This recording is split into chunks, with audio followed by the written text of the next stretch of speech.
Hello बच्चों, आज हम शुरू कर रहे हैं अध्याय 10 वृत्त।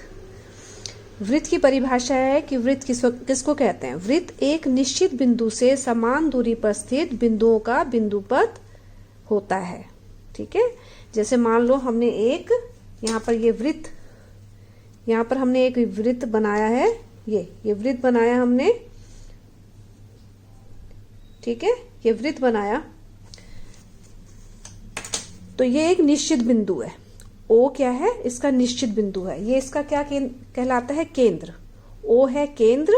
और हमने जब इसको यहाँ पर असंख्य बिंदु हैं, ये बिंदु पथ है। ठीक है, एक निश्चित बिंदु से समान दूरी पर स्थित बिंदुओं का बिंदु पथ, ये असंख्य बिंदु हैं। और जब हम इसको मिलाते हैं असंख्य बिंदु को, तो ये जो एक पथ बनता है जिसकी केंद्र से दूरी जो होती है समान होती है, ये कहलाता है वृत्त। जो केंद्र है, यहाँ पर केंद्र ओ है। ओ क्या है? केंद्र है। और ये क्या है? ये जो बिंदु पथ है ये है परिधि। इसको क्या बोलते हैं? परिधि। ठीक है, अगर हम कहें कि ये जो केंद्र है, केंद्र को अगर हम इस परिधि से मिला दें, कहीं भी मिला दें, परिधि के किसी भी एक बिंदु से मिला दें, तो ये इसकी त्रिज्या होती है। ठीक है, ये क्या है? त्रिज्या। ये त्रिज्या है। ऐसी हम ये मिला दें, परिधि को केंद्र से, परिधि पर स्थित किसी बिंदु से अगर हम केंद्र को मिला दें तो ये उसकी त्रिज्या कहलाती है।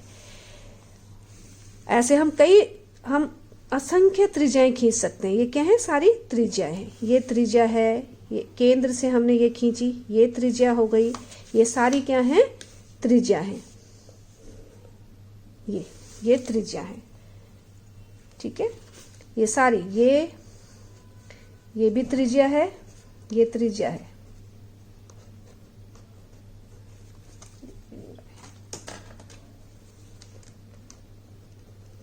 त्रिज्या, ये भी त्रिज्या है क्योंकि ये केंद्र से परिधि पर स्थित बिंदु से मिली हुई है। ये भी त्रिज्या है, ये भी त्रिज्या है। इसका मतलब क्या है कि वृत्त में असंख्य त्रिज्याएं हो सकती हैं। किसी वृत्त की असंख्य त्रिज्याएं खींची जा सकती हैं।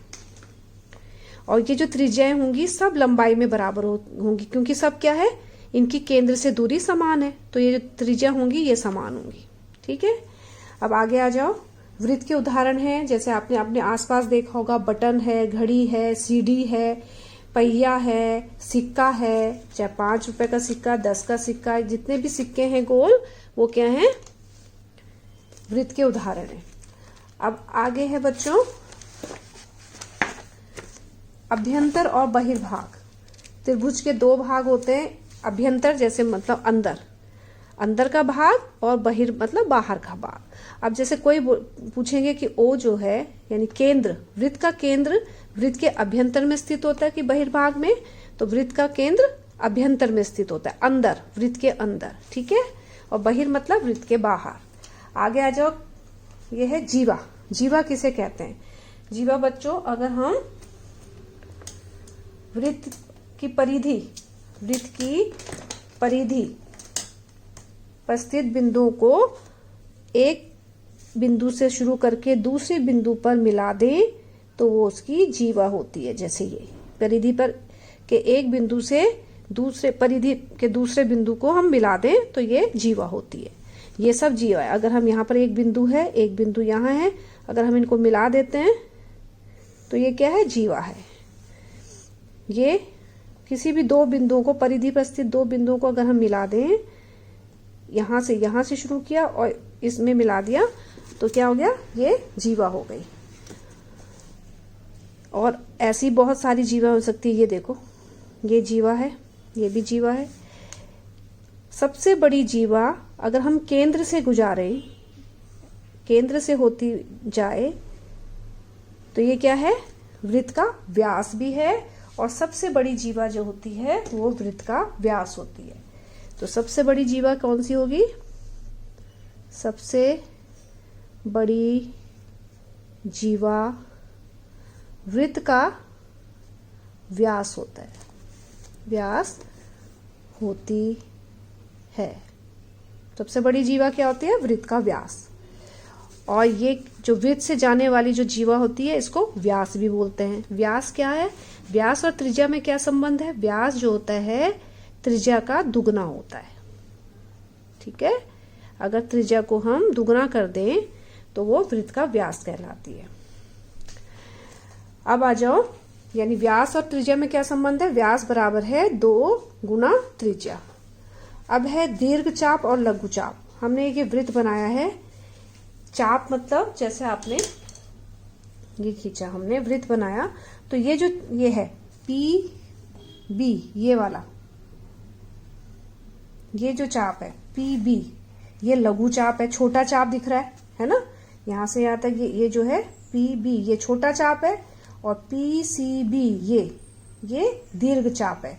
और चाप का निशान ये हल्का से ऐसे लगा दिया, इसका मतलब ये चाप है। पी सी बी चाप, दीर्घ चाप, और पी बी लघु चाप। ठीक है, अब आगे बच्चों अब देखो दीर्घ वृत्तखंड और लघु वृत्तखंड के बारे में। तो ये वृत्त है, वृत्त हमने खींचा, नाम से पता चल रहा है वृत्तखंड, वृत्त का हिस्सा, वृत्त के खंड। कोई भी अगर हम वृत्त का हिस्सा करें, ये इसका वृत्त का केंद्र, ये वृत्त का केंद्र है O। ठीक है, हमने वृत्त की परिधि पर स्थित किसी बिंदु से शुरू करके वृत्त की परिधि के दूसरे बिंदु पे अगर हमने इनको जोड़ दिया इन बिंदुओं को, तो ये जो एक खंड मिला, हमें एक हिस्सा मिला, ये वृत्त का एक वृत्तखंड है। अब इसमें लघु वृत्तखंड और दीर्घ वृत्तखंड कौन सा होगा? लघु, जो ये छोटा हिस्सा है ये लघु वृत्तखंड है, और ये जो बड़ा हिस्सा है ये वाला, ये दीर्घ वृत्तखंड है। और ये जो हिस्सा है ADB, यहाँ से यहाँ तक जीवा और इस चाप के बीच में, ये जीवा है और इसके चाप के बीच में जो ये हिस्सा है ये लघु वृत्तखंड है। ठीक है, ऐसी ये AB एक जीवा है, जीवा, और ये एक चाप है, चाप के बीच में जो बड़ा हिस्सा है ये दीर्घ वृत्तखंड है। और अगर हम केंद्र इसको आधा आधा करें, ये भी वृत्त का हिस्सा ही है, लेकिन ये क्या मिल जाएगा हमें? अर्धवृत्त मिल जाएगा, आधा ही हिस्सा। लेकिन हमें यहाँ पर पूछा हो लघु वृत्तखंड, तो ये लघु वृत्तखंड ये छोटा, और ये बड़ा हिस्सा दीर्घ वृत्तखंड। ये लिख दिया है ACB दीर्घ वृत्तखंड है, ADB लघु वृत्तखंड है। अब आ जाओ त्रिज्या खंड में। त्रिज्या खंड नाम से जैसे पता चल रहा है त्रिज्याओं के बीच में, वृत्त के 2 त्रिज्याओं के बीच का जो हिस्सा है उसे हम त्रिज्या खंड कहते हैं।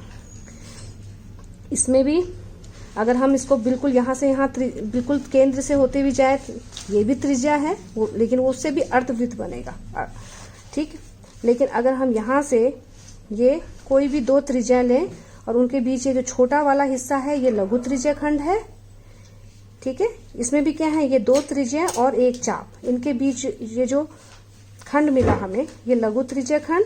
और ये ACB, ये जो बीच का हिस्सा है ये बड़ा, ये भी 2 त्रिज्याओं OA और OB के बीच में ये बना हुआ है, तो ये दीर्घ त्रिज्या खंड।